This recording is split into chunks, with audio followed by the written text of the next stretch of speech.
अस्सलाम वालेकुम dear students.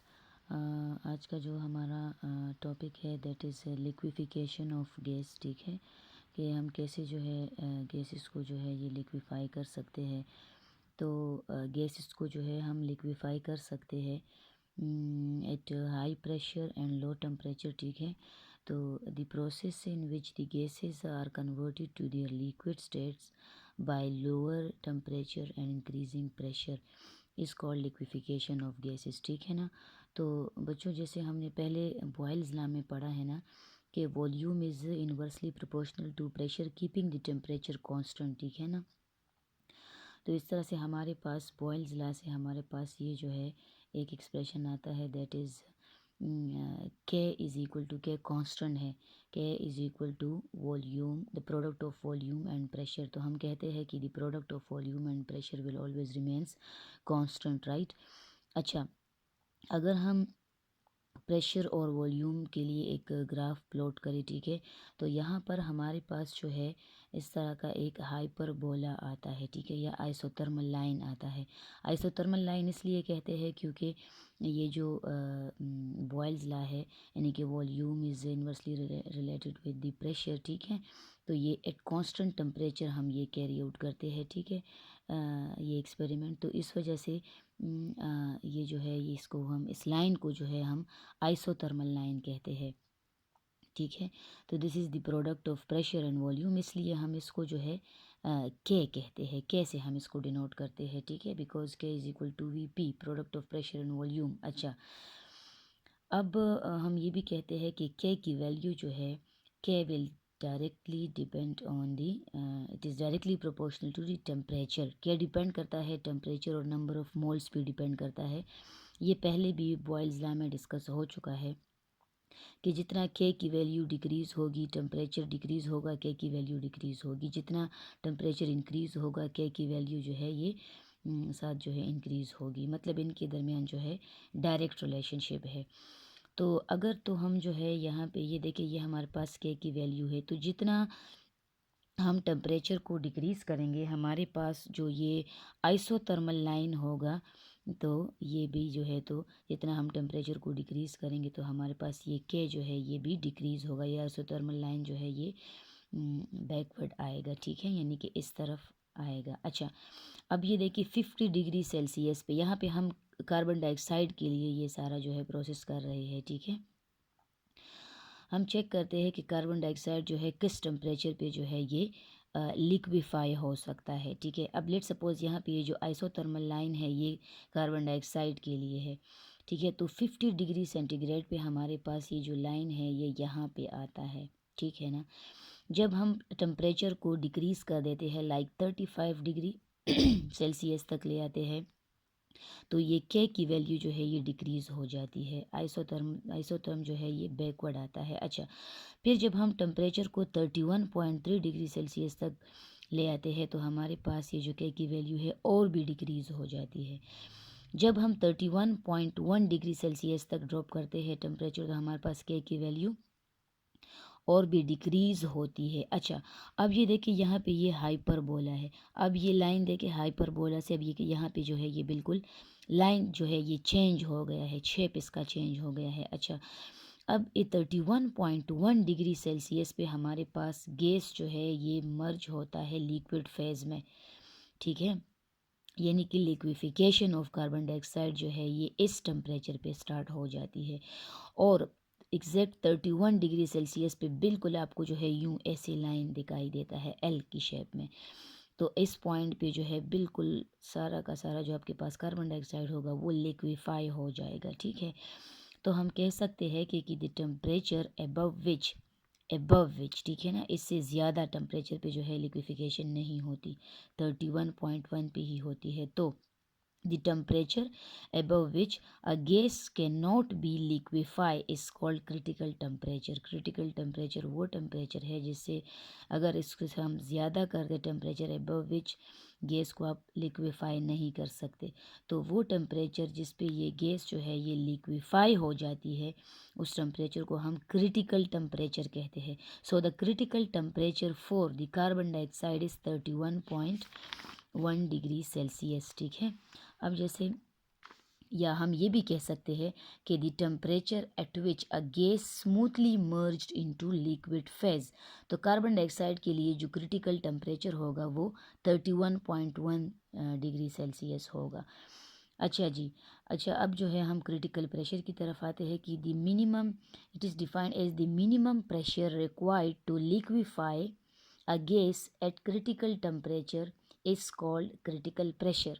तो जो कार्बन डाइऑक्साइड जिस टेम्परेचर पे जिस टेम्परेचर पे गैस जो है वो लिक्विफाई होता है, तो जाहिर है वहाँ का उस पॉइंट का अपना एक स्पेसिफिक प्रेशर भी होगा, ठीक है ना, क्योंकि बग़ैर इस प्रेशर के इफ़ेक्ट के हम गैस को से ओनली टेम्परेचर के बेस पे जो है हम लिक्विफाई नहीं कर सकते, और ना हम सिर्फ प्रेशर को लेके, टेम्परेचर के बगैर सिर्फ प्रेशर को लेके तो हम गैस को लिक्विफाई नहीं कर सकते। दोनों का एक बहुत गहरा जो है लिंक है, ठीक है ना। तो जिस टेम्परेचर पे हमने गैस को लिक्विफाई किया है, ठीक है, वो वहाँ पे एक स्पेसिफिक प्रेशर भी होता है उस पॉइंट पे, ठीक है ना। तो the minimum pressure required to liquefy a gas, उस प्रेशर को हम क्रिटिकल प्रेशर कहते हैं, जिस प्रेशर पे जो गैस जो है लिक्विफाई होता है। अच्छा, तो जो हमारे पास क्रिटिकल प्रेशर है कार्बन डाइऑक्साइड का, दैट इज़ 72.1 एटमॉस्फेयर, ठीक है। एटमॉस्फेरिक प्रेशर जो है इतना है, इतने एटमॉस्फेरिक प्रेशर पे कार्बन डाइऑक्साइड लिक्विफाई होता है। The volume occupied by gas at critical temperature and pressure is called critical volume. Critical temperature और क्रिटिकल प्रेशर पे वॉल्यूम जो गैस जो वॉल्यूम ऑक्युपाई करता है उसको हम क्रिटिकल वॉल्यूम कहते हैं। तो जो क्रिटिकल वॉल्यूम है कार्बन डाइऑक्साइड का वो 96 DM³ है। अच्छा जी, अब हम ये टेबल चेक कर लेते हैं और देखते हैं कि हर एक का जो है, हर एक गैस के लिए एक स्पेसिफिक जो है वैल्यूज़ होती है, एक स्पेसिफिक कांस्टेंट वैल्यूज़ है क्रिटिकल टेम्परेचर, क्रिटिकल प्रेशर की, ठीक है। तो सबसे पहले हम ये वाटर वेपर्स का डिस्कस करते हैं। वाटर वेपर्स जो है, वाटर जो है ये इसका जो क्रिटिकल टेम्परेचर है 373, इस पे वाटर जो है ये गैसियस फॉर्म में कन्वर्ट होता है। ये हमारे पास जो है ये वेपर्स जो है ये लिक्विफाई होते हैं, ठीक है। 373 पे वाटर जो ये वाटर वेपर्स जो है ये लिक्विफाई होते हैं, राइट। अच्छा, तब हमारे पास प्रेशर 218 ATM होता है, क्लियर। अमोनिया जो है, अमोनिया हमारे पास अमोनिया गैस लिक्विफाई होता है 132 डिग्री सेल्सियस पे, ठीक है। तो हमारे पास जो क्रिटिकल टेम्परेचर है वो अमोनिया का, दैट इज़ 132 डिग्री सेल्सियस, और जो क्रिटिकल प्रेशर है दैट इज़ 112 ATM, राइट। इसी तरह कार्बन डाइऑक्साइड के लिए क्रिटिकल टेम्परेचर 31.1 है और प्रेशर 72.1 ATM है। क्लोरीन गैस का 123 है। क्लोरीन जो है वो लिक्विफाई हो सकता है at 123 degree Celsius and 77.1 ATM। अच्छा जी, अब देखो बच्चों, हमारे पास जो ये क्रिटिकल टेम्परेचर, क्रिटिकल प्रेशर है, ये डिपेंड करता है पोलैरिटी ऑफ गैस पर भी डिपेंड करता है, और हमारे पास जो है ये डिपेंड करता है मोलर मासेस ऑफ गैस पे भी डिपेंड करता है, और एटॉमिसिटी पे भी डिपेंड करती है। अच्छा, अब देखें, जितना हमारे पास गैस जो है वो जितना पोलर होगा, ठीक है ना, गैस जितना पोलर होगा उतना जो है उसका क्रिटिकल प्रेशर और क्रिटिकल टेम्परेचर भी जो है तो ज़्यादा होगा। अब जो है तो H2O ये हमारे पास ज़्यादा पोलर है, तो इसलिए इसका क्रिटिकल टेम्परेचर और क्रिटिकल प्रेशर जो है ये ज़्यादा है। उसके बाद अमोनिया है, तो अमोनिया जो है, अमोनिया का फिर जो है वाटर से थोड़ा सा कम है, क्योंकि उससे ये थोड़ा सा कम पोलर है, तो इसलिए ये इसका 132 जो है हमारे पास क्रिटिकल टेम्परेचर है, और 112 ATM इसका प्रेशर है, ये भी डिक्रीज़ हो गया है क्योंकि पोलैरिटी कम हो गई है ना। इसी तरह हमारे पास जो कार्बन डाइऑक्साइड है, फिर उसका और भी जो है ये पोलैरिटी कम हो जाती है, तो इसलिए इसका जो है क्रिटिकल टेम्परेचर और भी डिक्रीज़ हो गया है और प्रेशर भी डिक्रीज़ हुआ है। अब देखिए, जब Cl2 की तरफ हम आते हैं, क्लोरीन की तरफ जब हम आते हैं, तो क्लोरीन जो है ये इसको हम लिक्विफाई कर सकते हैं एट 123 एंड 77.1 ATM। ये देखिए, ये इंक्रीज़ आ गया है इसमें। ये देखिए कार्बन डाइऑक्साइड का जो है कम है और क्लोरीन का ज़्यादा हो गया है, ठीक है ना। तो इस केस में तो हमने पोलैरिटी को डिस्कस किया है, लेकिन अब यहाँ पे कार्बन डाइऑक्साइड और क्लोरीन की जब हम बात करते हैं तो तकरीबन ये हमारे पास नॉन पोलर गैसेस है, ठीक है। नॉन पोलर गैसेस है तो इन दोनों का फिर जो है इतना डिफरेंस नहीं आना चाहिए, लेकिन यहाँ पे ये देखिए डिफरेंस जो है यहाँ पे इनकी वैल्यूज़ में डिफरेंस है, क्लोरीन का ज़्यादा हो गया है। तो तब जब हमारे पास नॉन पोलर गैसेस होती है तो उस केस में फिर हम मोलर मास को चेक करते हैं।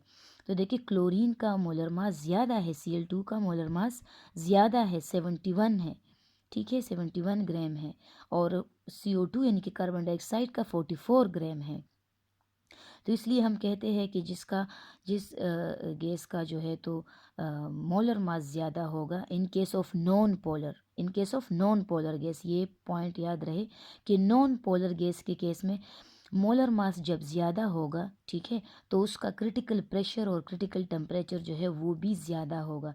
अब देखिए ऑक्सीजन का क्लोरीन से कम है, तो ये देखिए ऑक्सीजन के लिए वैल्यूज़ कम हो गई है।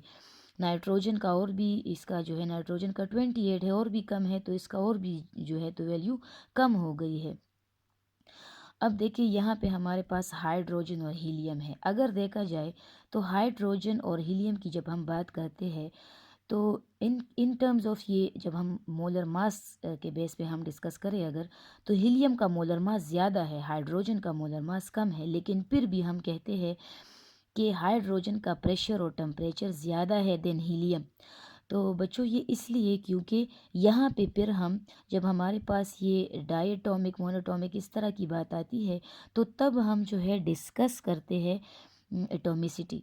तो यहाँ पे अब जो है एटोमिसिटी जो है ये इस पे जो है डिपेंड करती है ये वैल्यू।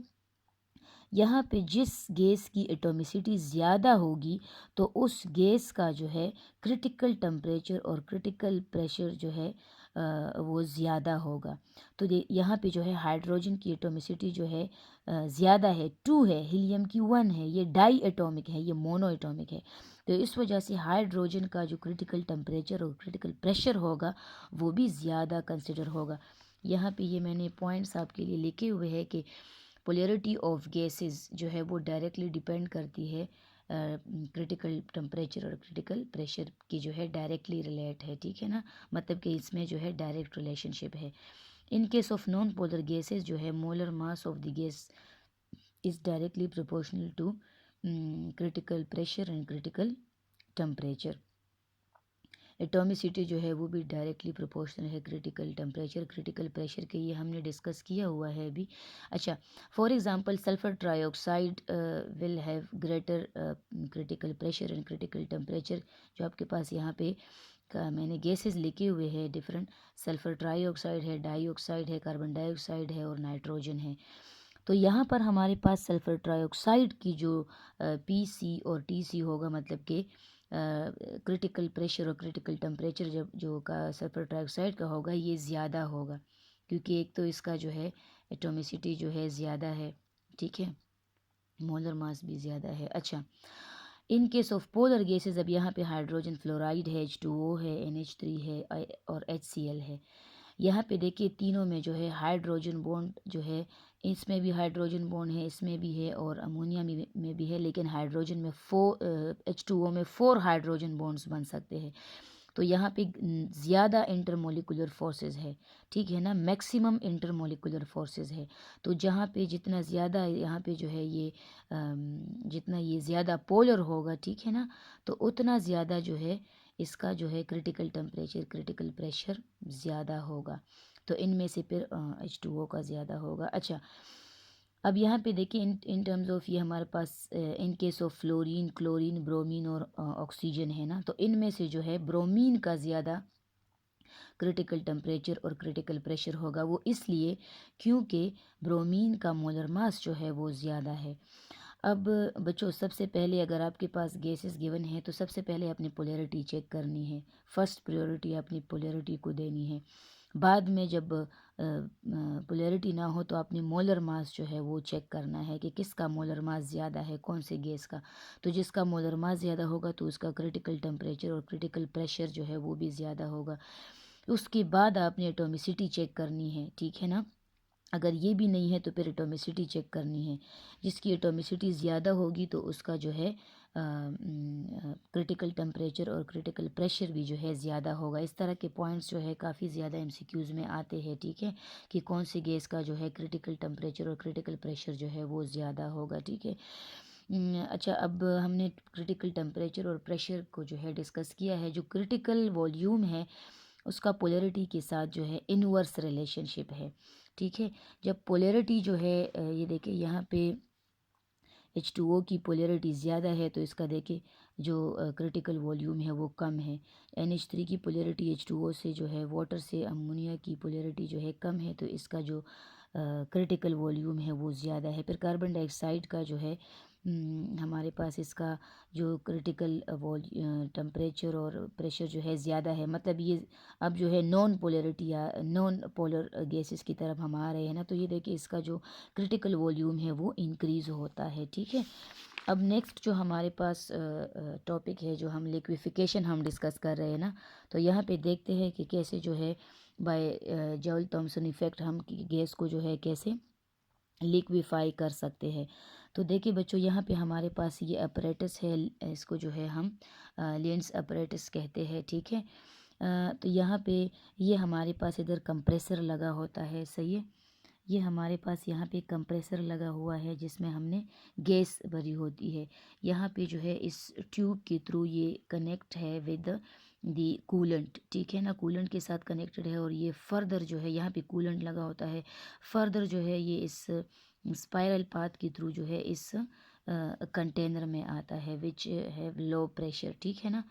अब देखिए, लेट सपोज हमारे पास जो है लेट सपोज मैं ये वाला पॉइंट पहले यहाँ पे आपको समझा देती हूँ कि लेट सपोज यहाँ पे हमारे पास जो है ये एक बलून है, ठीक है, जिसमें हमने एयर मॉलिक्यूल्स को जो है हमने यहाँ पे रखा हुआ है एट हाई प्रेशर।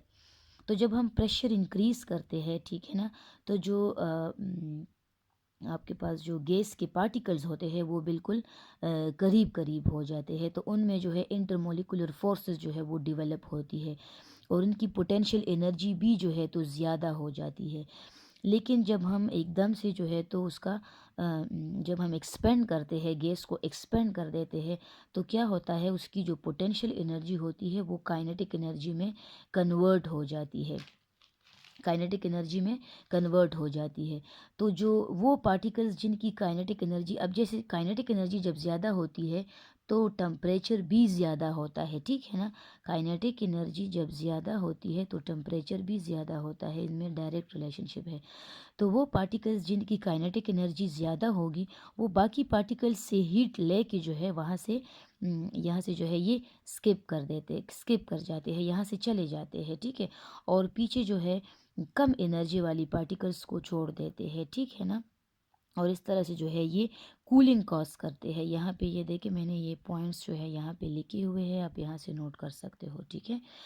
अच्छा जी, अब ये देखिए यहाँ पे हमने गैस को रखा हुआ है, जिस गैस को हम लिक्विफाई करना चाहते हैं यहाँ पे कंप्रेसर में हमने रखा हुआ है और इसको हमने कंप्रेस किया हुआ है एट 200 एटमॉस्फेरिक प्रेशर, ठीक है ना। तो जब हम यहाँ पे गैसेस को कंप्रेस करते हैं, ठीक है ना, तो पार्टिकल्स जो है वो करीब आते हैं और वो जो है वो हीटअप होते हैं, उनमें जो है इंटरमोलिकुलर फोर्सेस जो है वो डेवलप होती है और वो हीटअप होते हैं। अच्छा, ये जो आपके पास हॉट गैस है, हॉट कंप्रेस्ड गैस है, ये जो है इस ट्यूब के थ्रू जो है ये मूव करता है टूवर्ड्स दी कूलेंट। ये जो हॉट गैस है, अब यहाँ पे कूलेंट जो है वाटर हमने यहाँ पे रखा हुआ है और वाटर जो है यहाँ पे सर्कुलेट करता है, ठीक है ना। तो ये जो वाटर है ये इस पार्टिकल से, जो हॉट कंप्रेस्ड पार्टिकल्स है, इससे हीट एब्जॉर्ब कर लेते हैं। ये देखिए ये एरो हमने इस तरफ लगाया हुआ है क्योंकि ये वाटर जो है हीट एब्जॉर्ब कर देता है और गैस को जो है कूल कर देता है, ठीक है ना, बाय एब्जॉर्बिंग हीट। अच्छा, वाटर का फंक्शन यहाँ पे ये है, ये एज अ कूलेंट एक्ट करता है। यहाँ पे जो कूल्ड गैस पार्टिकल्स है वो यहाँ पे आते हैं, ठीक है ना। ये यहाँ पे जो पार्टिकल्स हैं इनका प्रेशर स्टिल जो है हाई है, 200 atm है, ठीक है। तो जब ये स्पाइरल पाथ के थ्रू इस कंटेनर में आते हैं, ठीक है बच्चों, तो यहाँ पे जो है यहाँ पे जो है इसकी एक्सपेंशन होती है, ये लो प्रेशर एरिया है, यहाँ पे जो है एक्सपेंशन होती है, कूलिंग हुई है एक्सपेंशन, तो यहाँ पे जो है एक्सपेंशन जब होती है तो ज़ाहिर है इधर लो प्रेशर है और लो टेम्परेचर भी है, लो प्रेशर एरिया है और लो टेम्परेचर भी है, यहाँ पे जो है हीट भी यहाँ से वाटर ने एब्जॉर्ब कर ली है, तो लो प्रेशर और लो टेम्परेचर एरिया है। अच्छा, अब यहाँ पे जो है इंटेंस जो है ये जो एक्सपेंशन है ये it cause intense cooling of gas, ठीक है ना। यहाँ पे गैस जो है इसकी कूलिंग होती है और गैस जो है ये लिक्विफाई हो जाता है। स्टिल यहाँ पे अगर हमारे पास ऐसे जो पार्टिकल्स हो जिसकी काइनेटिक एनर्जी ज़्यादा हो, अगेन उसको हम इस ट्यूब के थ्रू मूव करते हैं, ये ख़ुद जो है यहाँ पे मूव करते हैं टूवर्ड्स द कंप्रेसर, अगेन हम इसको जो है कंप्रेस करते हैं और इसी तरह इस ट्यूब के थ्रू जो है ये इधर आते हैं। ये इस सिमिलरली जो जैसे हमने पहले डिस्कस किया है इसी तरह उसी प्रोसेस के थ्रू जो है ये जो गैस के पार्टिकल्स है ये इधर आते हैं, ठीक है, इस लो प्रेशर एरिया में और इसकी जो है कूलिंग होती है और या जो है तो ये लिक्विफाई हो जाते हैं। तो ये था हमारे पास जाउल थॉमसन इफ़ेक्ट। इस अपरेटस को जो है हम लेंस अपरेटस कहते हैं या लेंस मेथड भी हम कहते हैं।